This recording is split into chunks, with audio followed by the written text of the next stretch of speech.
The Life Talk Show is about testimonies where you can listen to be inspired, encouraged, uplifted, and entertained. It's the life.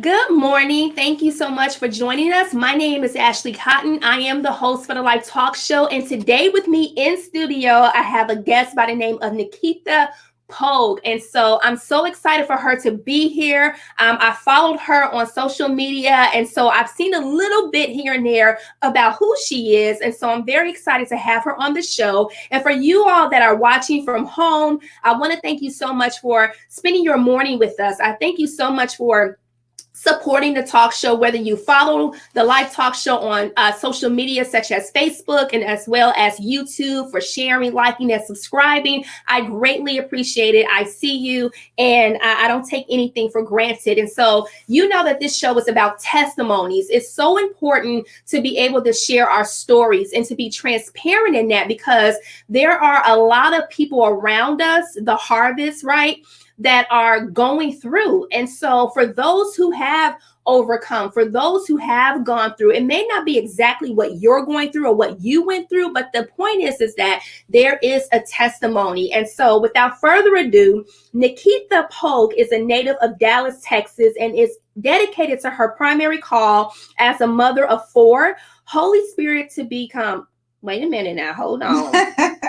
Hold on. She was led by the Holy Spirit to become the founder of Virtuous Queens Ministry. In 2016, she established a nonprofit organization to help women in different areas of their lives, financially, emotionally, and spiritually.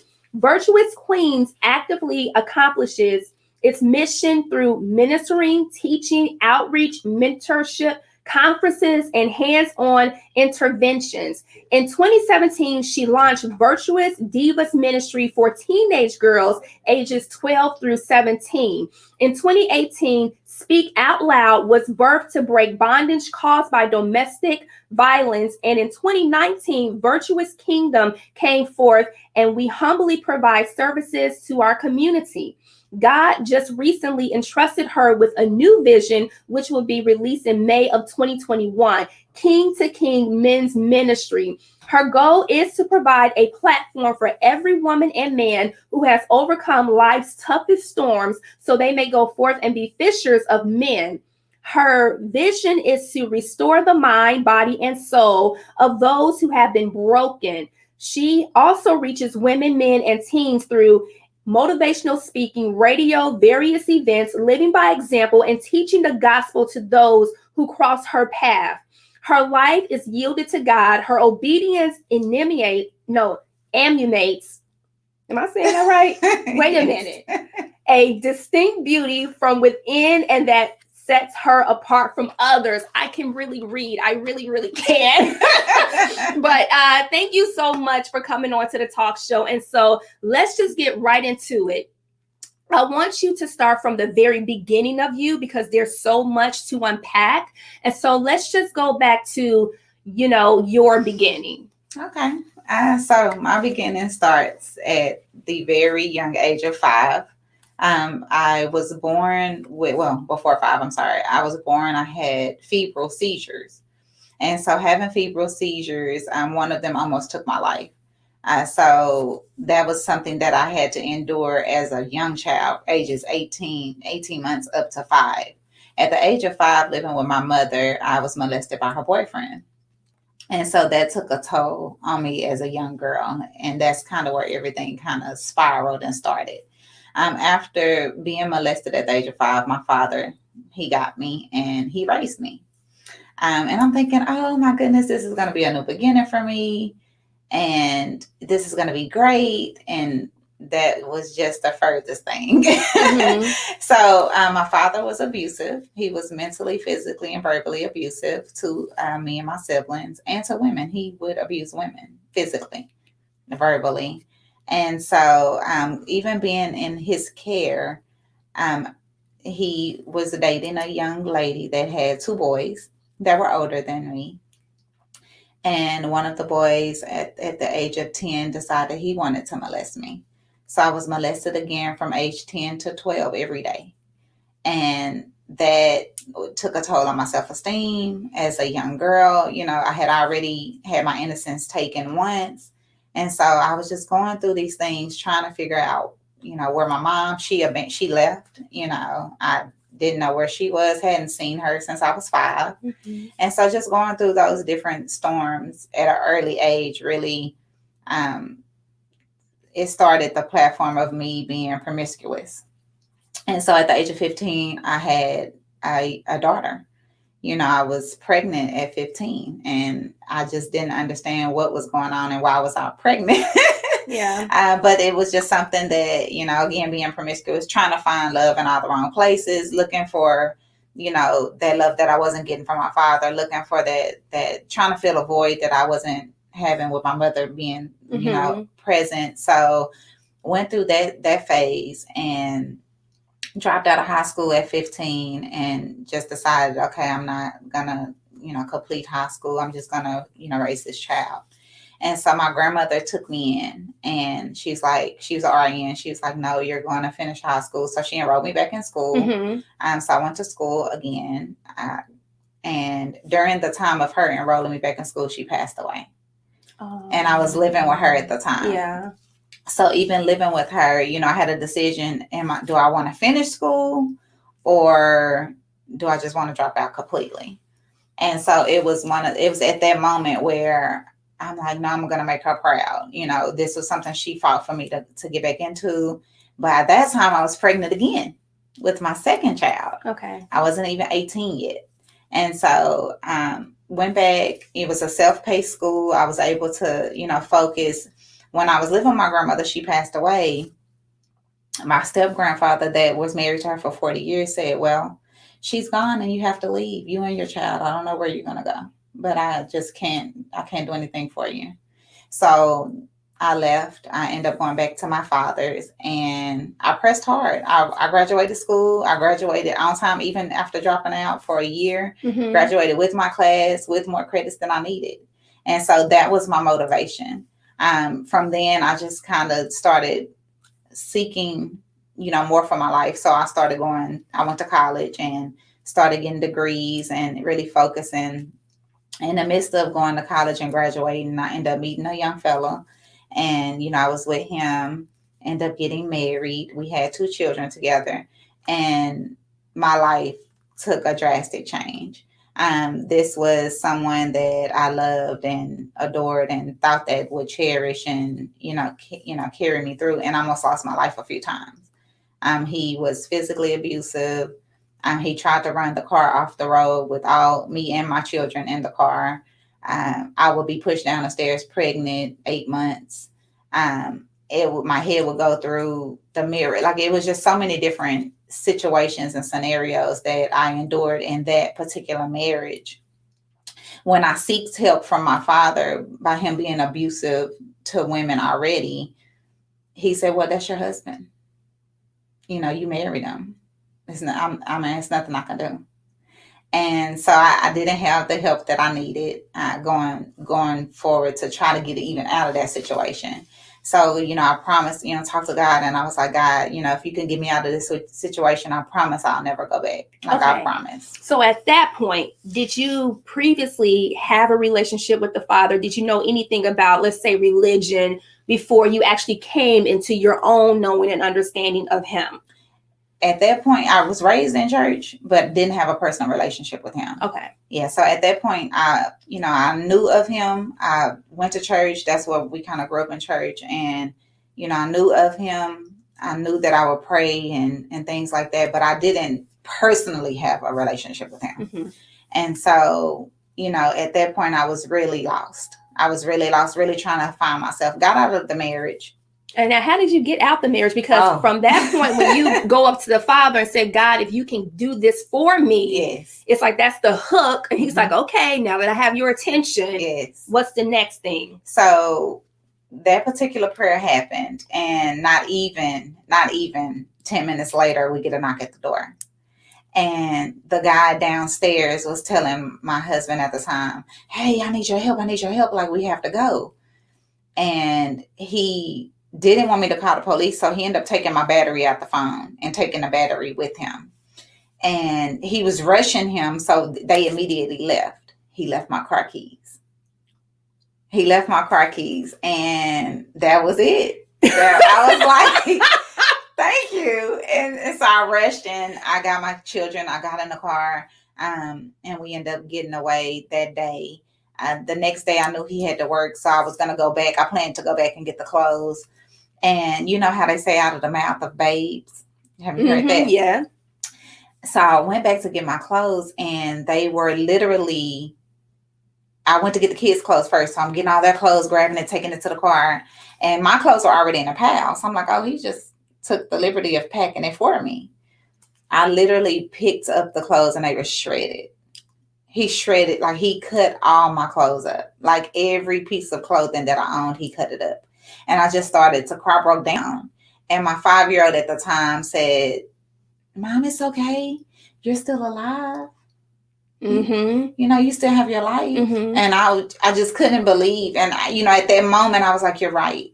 You're right. I am alive. These clothes are materialistic. Mm-hmm. I can get that back. And so I never looked back from there. However, I was so broken and so damaged at that point that I spiraled out of control. I started getting into the streets. And I'm going to be very transparent. Mm-hmm. I started really clubbing, and I started really, smoking weed and popping pills, and anything that I could do to try to fill that void that only God could fill, I was doing. Mm-hmm. I was dating, and doing different things that I just had no business doing. And so at that point, that happened for a few years, and God was like, enough. I hit rock bottom, and I end up homeless. With my 4 children. And we end up living in a shelter for about 3 to 4 months. And after living in that shelter, I went into a transitional home, a transitional apartment that kind of helped you get on your feet and save money. They taught you different life goals and, life necessity things Mm-hmm. that you need for your life. And so I was there a year. Being there, well, let's back up. In the shelter, God gave me Virtuous Queens. Okay. He gave me the ministry. And I was like, I'm not doing that. Mind you, I grew up with my father. I grew up around boys. So I never really had relationships with women. Mm-hmm. I never was the girl in high school that had a lot of female homegirls, or I just never had that. Mm-hmm. And so when he gave me the vision for the women's ministry, I was like, I don't even communicate with women like that. Why would I go forth and do a ministry, let alone? So at that point, I was really seeking God. I was really trying to build that relationship with him. And then he drops that in my lap. Mm-hmm. And, I saw myself in the shelters praying with the women, and, those who needed a ride to church, I would take them with me if I could fit them in a car and things like that. But I just didn't see myself doing ministry. So I ran. I ran for 5 years. Now, Nikitha, being where you are now in ministry and everything, why do you think so many people run? Like, once God calls you and he gives you your commissioning, which is he drops your ministry, your calling for you to do, mm-hmm. your assignment, your kingdom assignment. At that point, why do people run? I think it's a few reasons. First of all, out of fear. We've never experienced that before, so we don't know what to look forward to. We don't really know what's going to come out of it. That's the first thing. The second thing, it's a lot of responsibility that comes along with your calling. It is a lot of responsibility. You get attacked more. It's a lot of things that you go through on the back end of walking in your purpose that people don't want to endure. They rather just live a life, that is full of sin than to be able to walk in that calling and get attacked. And so I think it's really out of fear. It's out of fear that people are like, no, I'm not doing that. I don't know what to expect. Why me? Mm-hmm. Why me out of all these million of people? Why'd you choose me to do this? You could have chose anyone. And so just not really having the proper understanding of why you were chosen or why you were called to do this particular thing. And so you run now, and you're running. So how did he catch up with you? What was the final thing that you said, you know what, I'll surrender? Okay. So the final thing that allowed me to surrender, I was in a relationship for a year, and I was dating this guy, and we were engaged to be married. And my spirit just was not sitting right. It was something in my spirit that just was not allowing me to go forth in that marriage. And so I broke things off. And after I broke things off, 2 months later, I found out he was molesting my 12-year-old daughter and had been molesting her the whole time. And that is what said, okay, God, I mean, that's it. Whatever it is that you want me to do going forth, I'm going to do it. I don't care what it is. Whatever it is, I'm going to do it, and I'm not going to turn back from it. And here I am. And so, Nikitha, you said so much, because dealing with generational curses. Yes. That God is just not only calling you forth, but he's calling you forth to rectify some things within the bloodline, within the generational curses that you can break. Yes. And I'm glad that you mentioned that, because, you have to recognize it first. You have to recognize what that generational curse is in order to break it. If you don't recognize it, you can't break it. So one of the generational curses that I recognized was my great grandmother had her first baby at 14. My grandmother had my dad at 15. My mom had her first baby at 17. I had my child at 15. And I would refuse for any of my daughters to be pregnant as a teenager. And we broke it. My first daughter has 2 children. She didn't get pregnant until her 20s.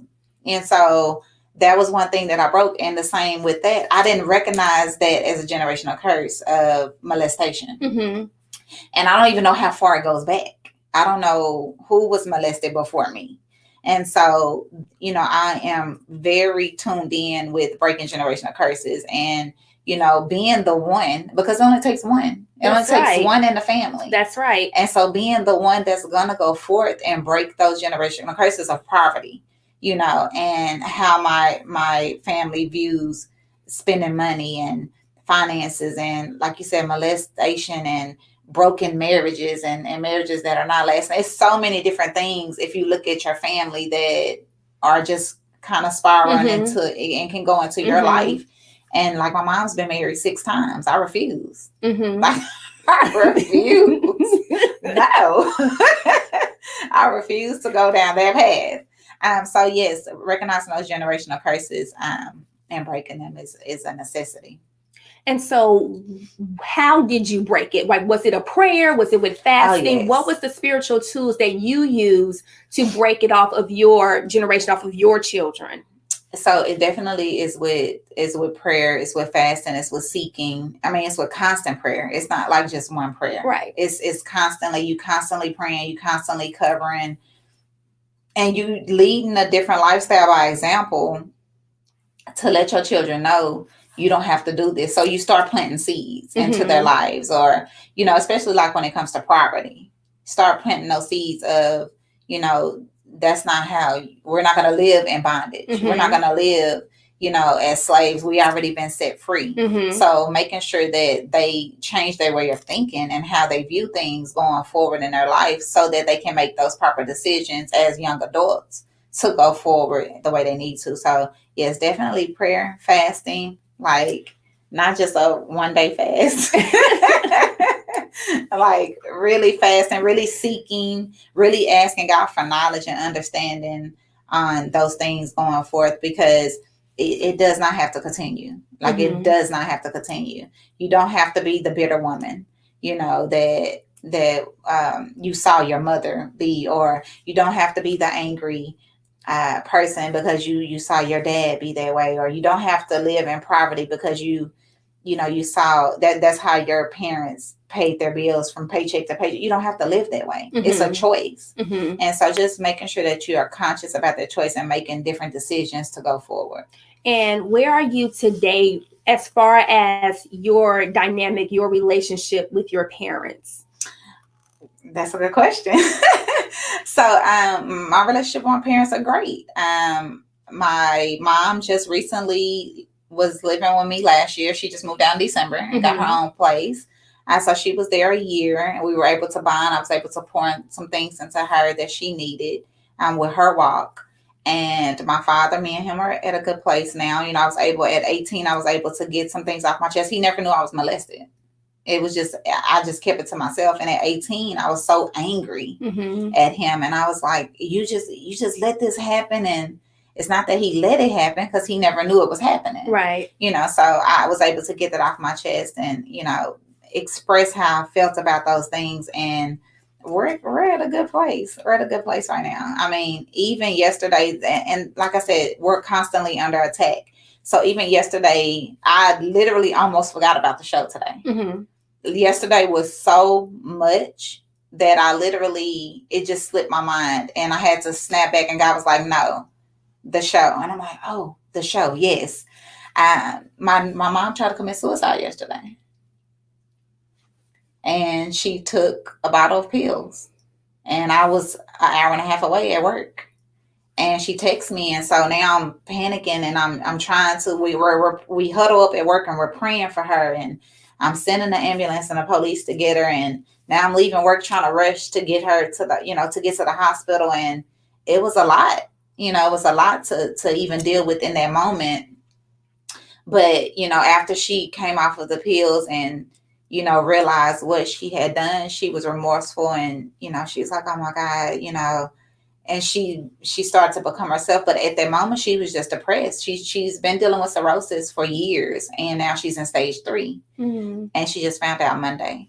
And so that really took a spiral. I mean, it took her downhill, and I just don't understand how that could have possibly happened. But the enemy is, he's good at what he does. And shall I say, kill, steal, and destroy. He tries to utilize those that are closer to you so that you can get off focus. Yeah. So. Yeah. I'm sorry to hear, because of course I don't know, I don't have an idea or whatever, but my condolences. And I completely can, everything that you're saying, I can relate to, because I was molested at 3 years old. Wow. And I had to see a child psychiatrist and everything, because I completely stopped talking. I completely stopped communicating, and I withdrew within myself, because at that age, how can you verbalize, I've been molested, I've been violated? And I told my mom, and she didn't believe me. And when my dad did get me, I mean, when I did move in with my father, I didn't talk for the first 3 years. Yeah. I was very limited on my talking. Yeah. And also, I feel led to tell you to pray off that spirit of suicide, because I tried to commit suicide twice. Wow. And survived it. I did it with pills, and I tried to slit my wrist. Wow. And so pray that off, right? Of her, and even someone in your bloodline to come, because the reason why I say that is because the first time around I was in high school. So I had to be probably about 16. Okay. And it came back around again that I tried to commit suicide with the pills when I was in my 20s, because I was just really down and out, depressed, like hoping and wishing like for something just to take place in my life, for something worthwhile. And so because I didn't deal with that root right then and there, that seed that was planted, it carried on, and I had to deal with it and just, cut it off so I wouldn't have those thoughts again, or even to come upon my son or whoever down the bloodline. Yes. But it's something that you said, that you did speak out. You did tell your mom. Yes. And your mom didn't say anything. She didn't defend you. She didn't fight for you or whatever. Why is that so many young girls get molested by the husband, the boyfriend, whomever it may be? And when you do have some courage to say, this happened to me, why do you think a lot of parents, mothers be like, no, it didn't. No, that didn't happen. And it did. Like, why wouldn't you research? Why wouldn't you ask? Why wouldn't you fight for your daughter instead of picking the man over your child?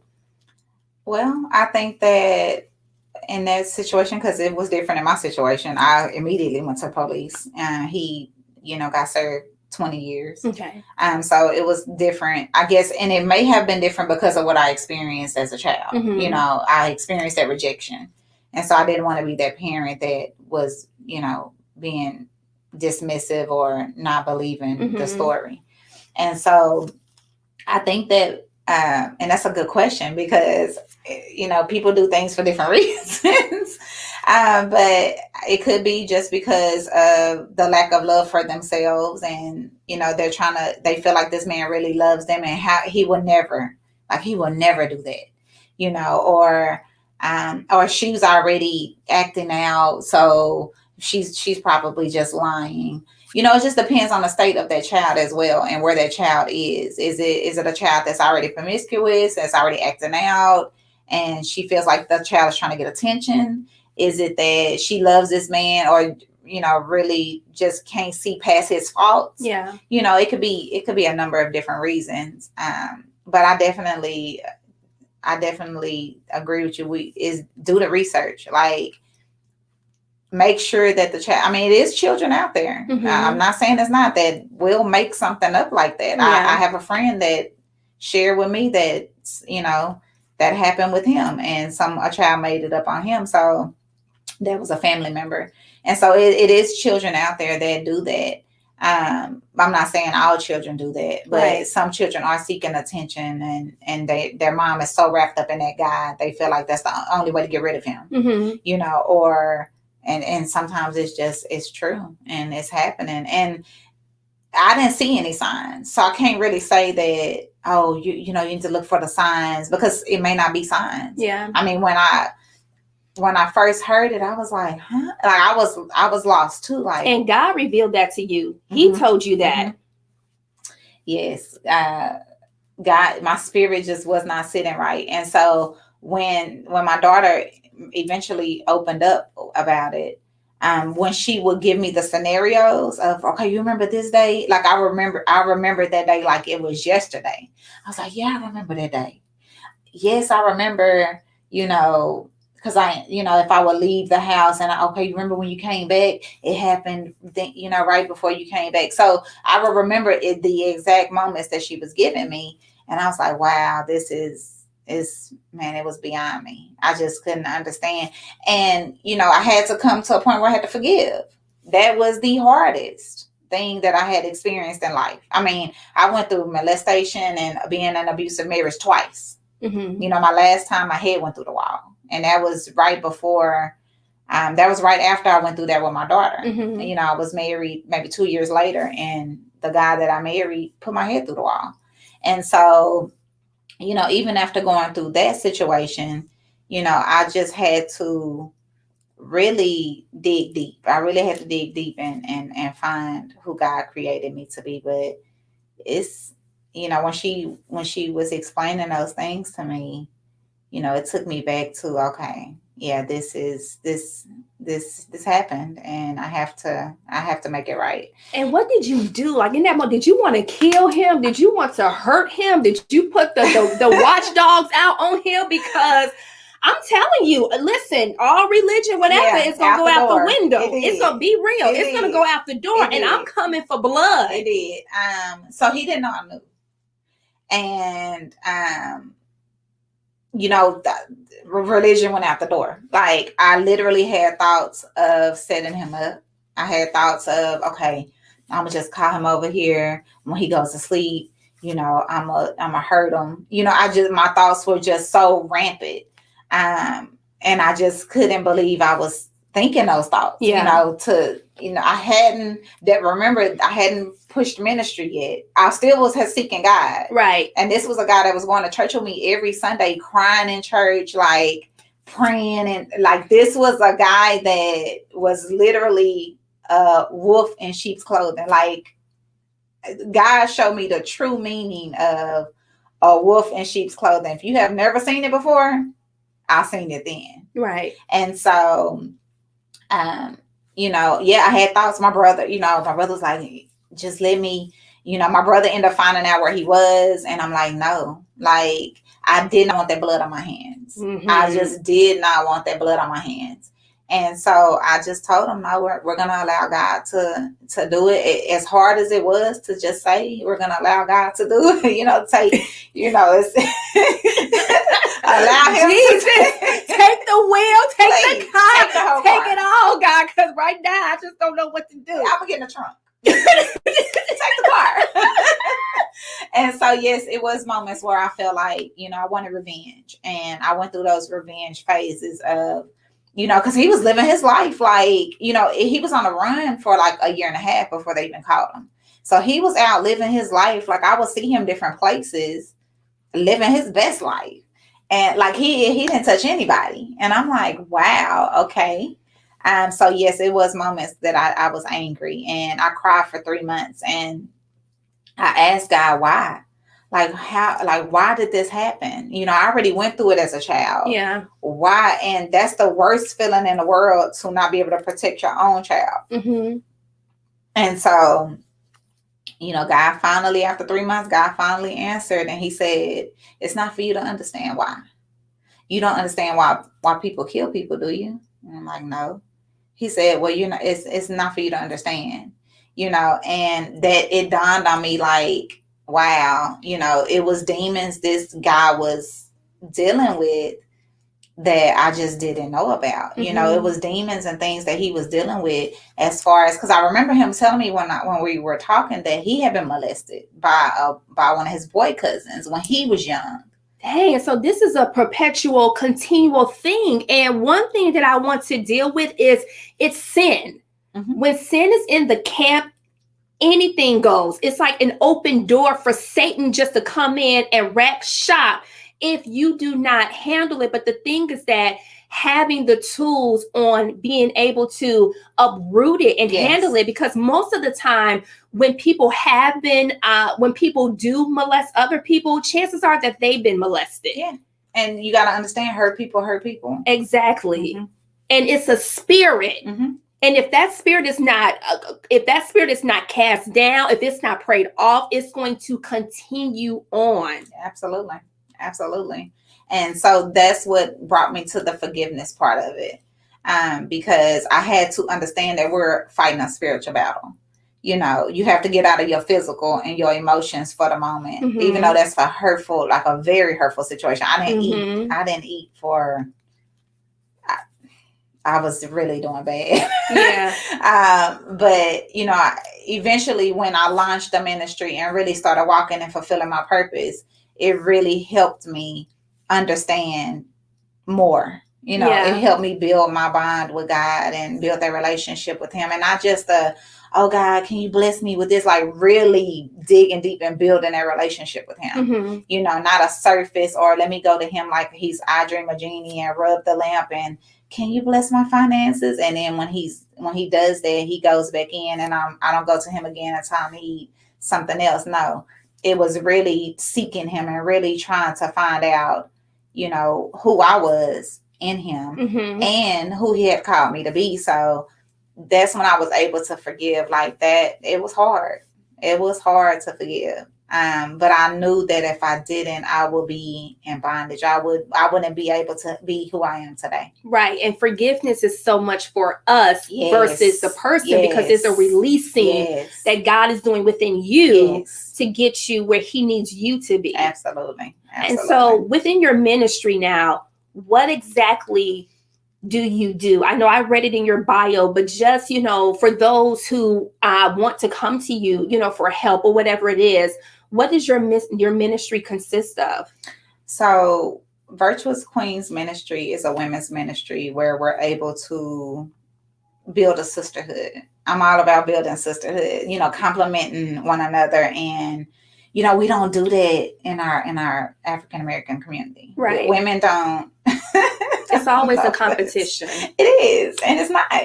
And in the kingdom of God, there's so much room. Everybody has their place in the kingdom of God. Everyone has their uniqueness, just the way he created you. The world copies. Yeah.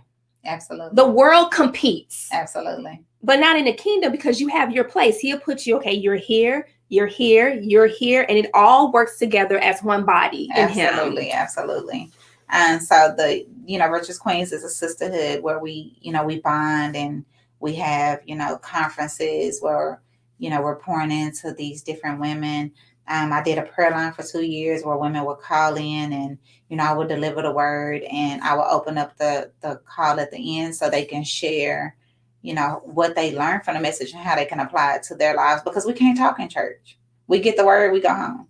Unless you're in a small church, then maybe you could fellowship a little bit more.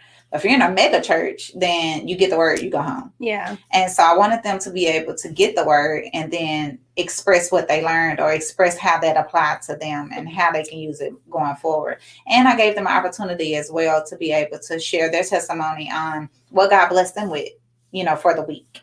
And so God is really calling me back to do that again. So I'll be launching that here soon. But it's events, it's classes, it's things that anything that we can do to edify the next sister, build her up, because I'm all about, once you build yourself up to where God has called you to be, reach back and get your sister. That's right. Reach back and get your sister, because that's what we're here to do. We're here to walk in love. We're here to love one another. So reach back and get her. And so that's what Virtuous Queens is about. And Virtuous Divas, I launched that because I was a young teen girl that was pregnant and that had low self-esteem. And I didn't think I was, even pretty. I mean, I was dealing with so many different things as a young teenager. So I wanted to be able to pour back into them. So with Virtuous Divas, we do church lock-ins. I wanted to bring that concept back. Yeah. To do church lock-ins. Yeah. And that's what we did when we were younger. And so I bring all the young girls, teens together, and we're actually doing one coming up in July. And so I may do a little different, but I bring different speakers, different women speakers out that overcame a specific thing. So I had a speaker a few years ago that overcame being a prostitute and being on drugs real bad. So now she walks for God and does those things. So now she came and she spoke. Then I had a young girl that was in her 30s that was still a virgin. Mm-hmm. So she spoke. I had a young lady that used to be a stud, and now she gave her life over to God. So she, talked about that lifestyle. Mm-hmm. And so I wanted to be able to bring them speakers that go, that they can relate to on the things that they go through now. Yeah. Their peer pressure is different from our peer pressure. Right. When we were growing up, we were outside playing and jump roping, and I know, right? Especially now with social media. Yes. It's overload, information overload, being exposed to so much overload. Absolutely. And I mean, I can appreciate our childhood of growing up. I mean, we used to catch the CTA bus and go to Forest City Mall on the weekend, and we used to just walk around in Hyde Park because it was so much to do then, go bike riding and everything. And now these kids, they don't even go outside, and, I still try to implement things in my household that, cater to what they do, but then cater to how we grew up. Like, I don't allow phones at my table. Mm-hmm. Like, if we're eating dinner, it's no phones allowed. Mm-hmm. Let's go outside. Let's go to feed the ducks. Let's go. It's not all about let's be in our phones, or let's be on the computer, or let's be on the iPad, or let's be locked up in our room. No, I try to implement things that they can do in their life now that we did back then. I mean, we did more back then because, we were taught, don't come in this house until the porch light come on. To the street light come on. That's right. Go outside. Outside, please. Yes. And we had beepers, and we didn't have cell phones. So we had house phones and things like that. So it's a different generation, but definitely keep them impressed. So I definitely wanted to be able to pour back into the teen girls, and then speak out loud. Let's go to Virtuous Kingdom. Virtuous Kingdom was launched to be able to do the podcast. Mm-hmm. And I thought that's what it was originally for, was just the podcast. No, Virtuous Kingdom ended up being the outreach of it. And so we feed our community every 3 months. We just went a week or two ago. So we feed our community every 3 months. We take donations and things like that, pray with them, and COVID is not going to stop us. That's right. I mean, we definitely are mindful of COVID. Yes, and we take necessary measures, yes, but COVID ain't stopping nothing.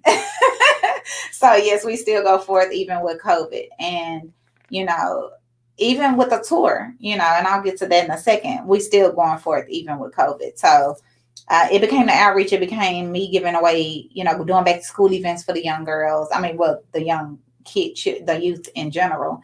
And so I would give backpacks away and speak at these particular events on, how to prepare yourself for the next level, the next grade, and things to kind of look for, and peer pressure, things like that. I would also speak to the parents. What is it that you're dealing with now with the child, because a lot of these children have older parents. Yeah. And so, they're not used to seeing certain things or don't know what to look for. Are you checking your child's phone? Are you going in their room? Like, are you just allowing them to just go and be gone, and you don't really know what they're doing or what they're posting, or, be more present in that area. Yeah. Because that's how you get kids that are making bombs, and you don't know they were in your garage making bombs, right, or whatever the case may be. So be a little bit more mindful of that as well. But so that's the Virtuous Kingdom, is the outreach part of it. And then came Speak Out Loud. Speak Out Loud was, we were taught in our house that what happens in our house stays in our house. And we lived by that. And I'm like, enough is enough. That's right. Enough is enough. We are going to speak out, because we are overcome by the words of our testimony. That's right. And so how can you begin your healing if you don't share your testimony? How can you even begin your healing if you're not transparent? A lot of people don't want to share certain chapters in their book because they feel like they're going to be judged. And that's one of the biggest things I say here, like this show here, or whatever you want to call it, ministry, that God makes this to be intimate.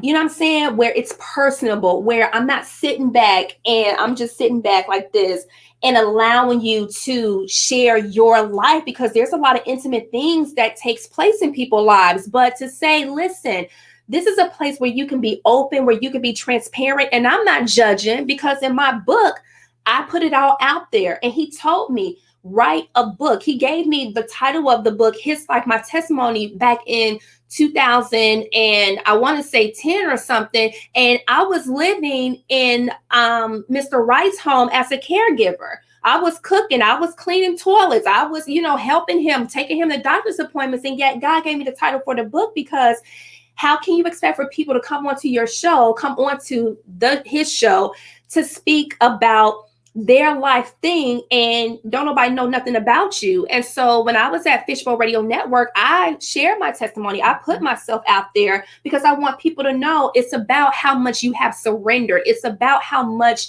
healing and how much you're willing to be open, and that there is no condemnation to those that belong to Christ Jesus. Absolutely. There is no guilt, no shame, because it's all been defeated in the blood. Absolutely.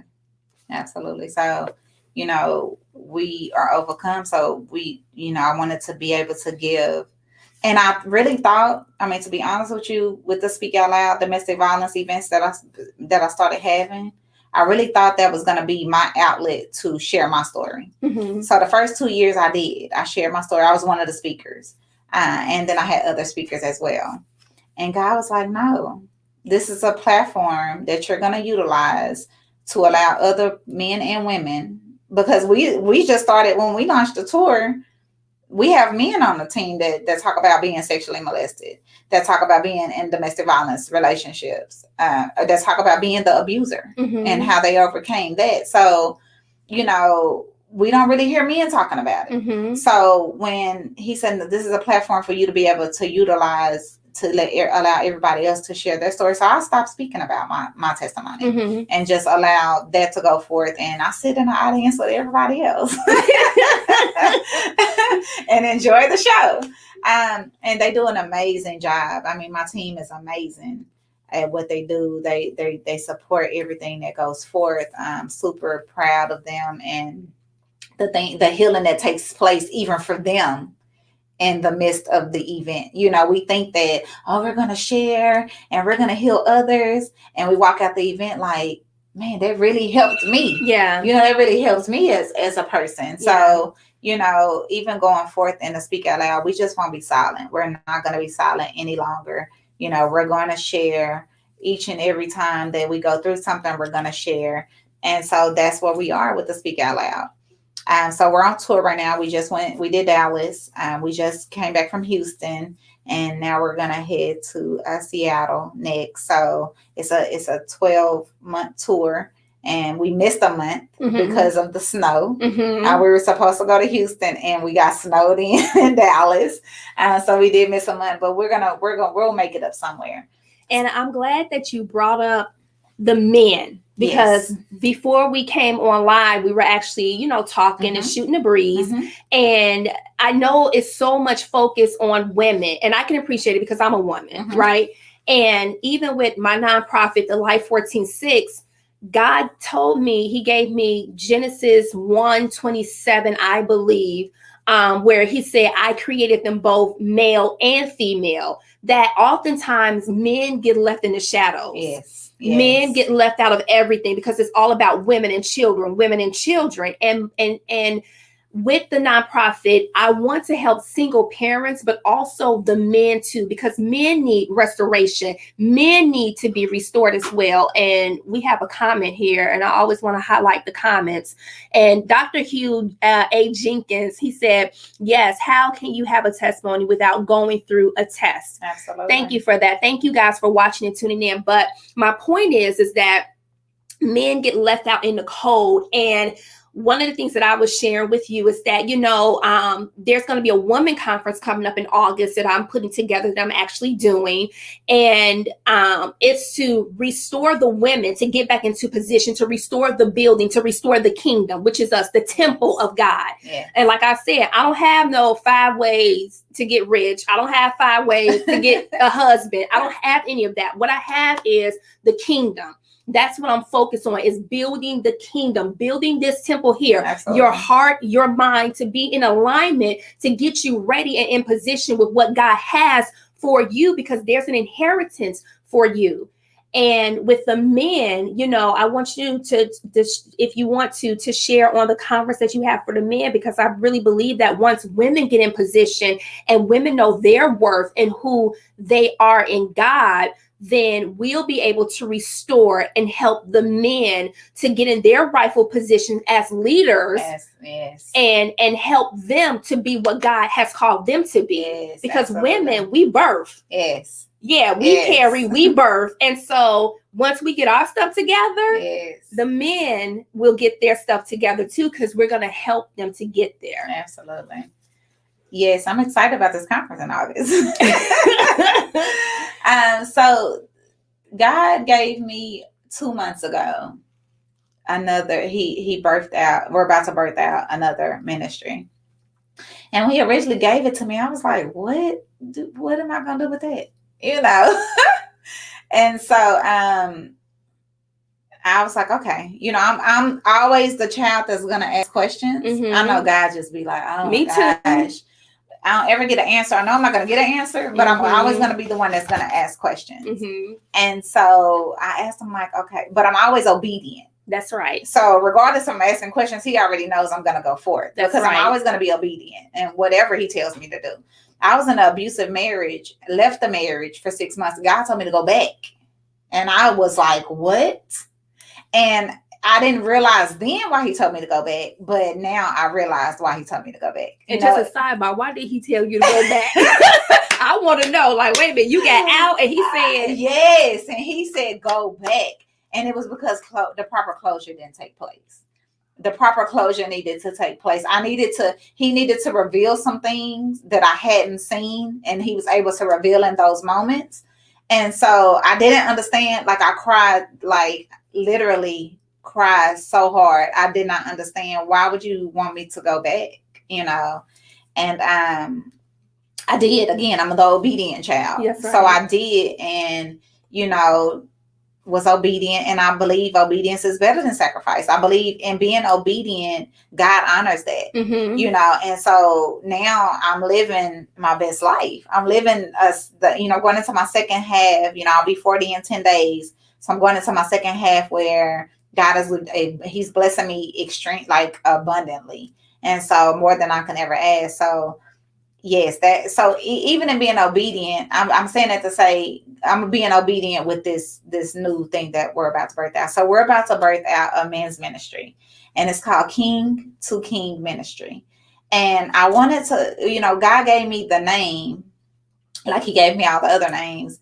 And it just dawned on me, okay, king to king. So we're going to have kings pouring into kings. Mm-hmm. And, we're going to reach back even, it's not just about the men. We're going to even reach back to the youth, the young boys. Mm-hmm. We're going to have them, in there and teaching them certain life skills. But they need to hear the testimonies of these men that went through these different phases in their life and how they overcame, so that they can properly they don't have an example. The teen boys don't really have an example. They see the streets, and they see, like you said, social media and the things on social media that are enticing even our young girls. That's right. And so King to King will be birthed out in May. We will have our conference in September. Super excited about the conference. God was like, I had already given you everything that you need going forward.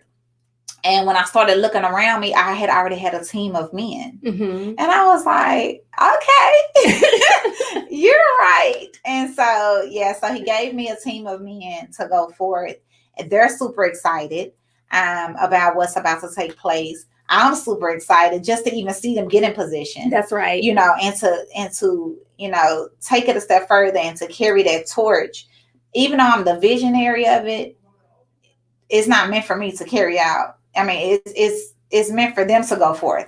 I'm just gonna be in the midst of maybe their Zoom calls.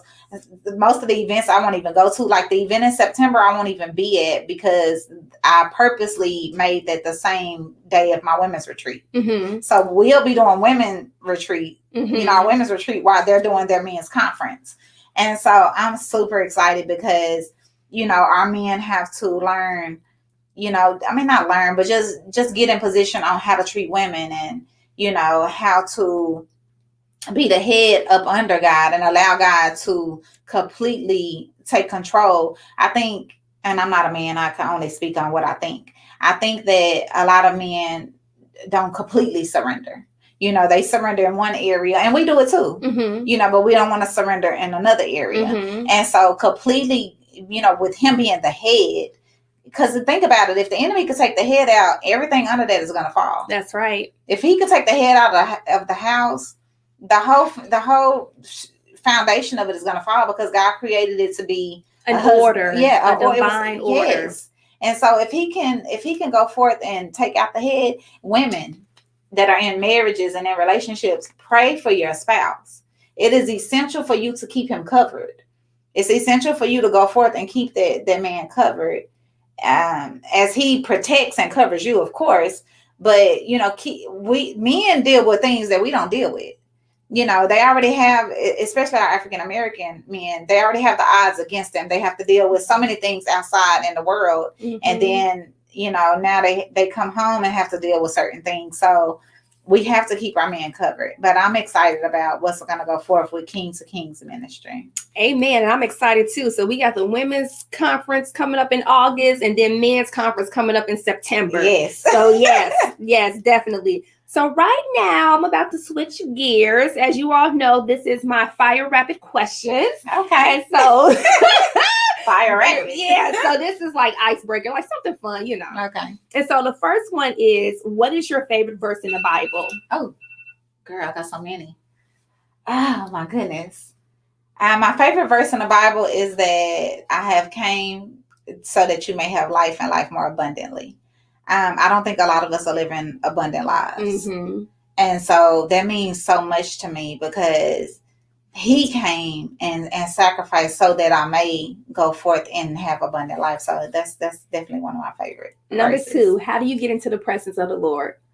Oh, well, prayer and thanksgiving. I definitely give thanks, and I go into my prayer closet and I worship. That's how I get into the presence. I worship first. Mm-hmm. Number 3, what do you think heaven will be like? Oh, fire. Amazing. I'm excited. Yes. Yes.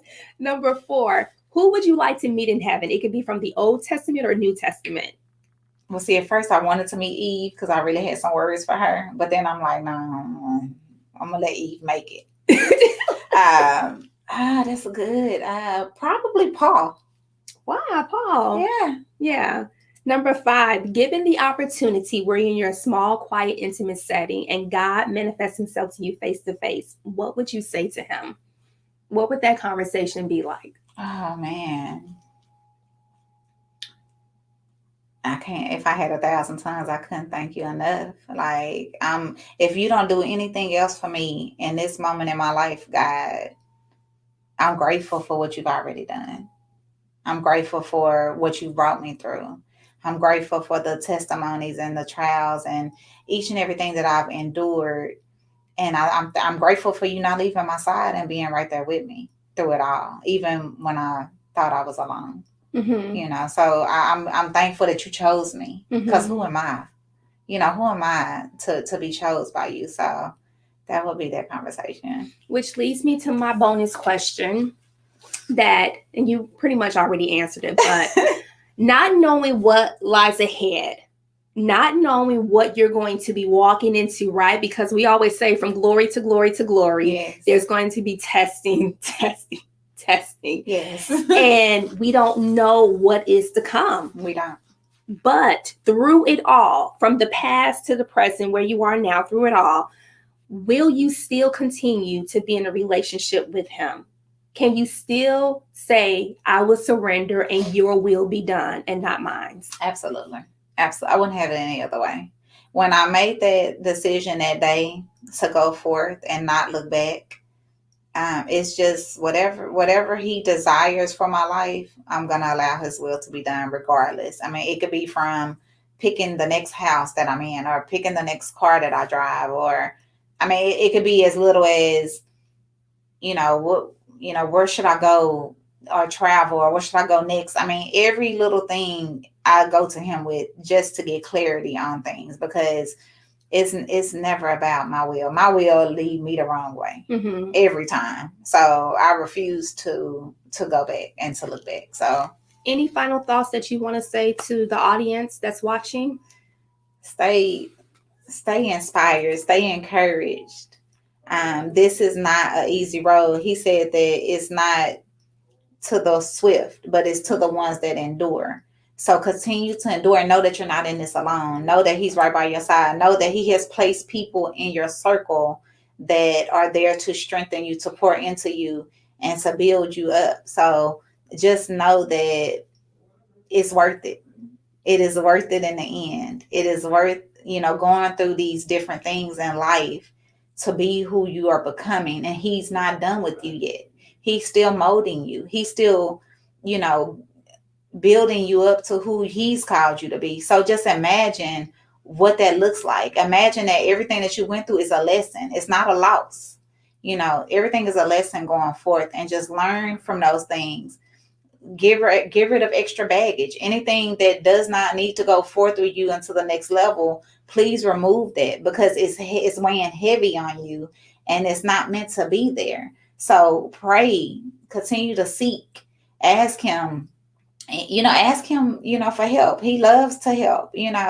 Please remove anything that's not meant to go forth with me. I look at life as like an elevator. You may be going to the penthouse suite, and you got people getting off on 2. You have people getting off on 4. Quit dragging people that's supposed to get off on 2 with you to the penthouse, because they were never meant to go there. So start removing things that mean good, that are not speaking life into you. Please speak life into yourself. Affirmations and daily affirmations are a necessity for both men and women. When God created the world, he spoke it into existence, and we are created in his image. So therefore, we need to speak things so that it may manifest. Speak that you're going to be prosperous. Speak that you're going to be great. Speak that if you're looking for marriage, that you're going to be a great wife or a great husband. Start to speak those things forth. And that's all that I have for you on today. Go be great. and follow me. If you're not following me, go to my website, virtuous31.org. You can follow me on Facebook, Instagram, Nikita Pogue. So I'm super excited on what's to come. Hey team, thank y'all for tuning in. And I just want to say that's the end of our show, but I thank you all for watching this. I thank you for sharing it, for liking it, subscribing to the YouTube channel, and God bless you. You know, we're ministers, or we're a part of the body of Christ to advance the kingdom on earth as it is in heaven. It's not about a religion for me. It's not about, you know, look at me and all of this stuff. No, it's about what my Father has ordained me to do, what he's called me to do, that this is my kingdom assignment. Yes. And he's advancing it and he's enlarging it every day. So God bless you all. Please be safe. And I hope that this bless you. Thank you. Take care. See you next Wednesday. Bye.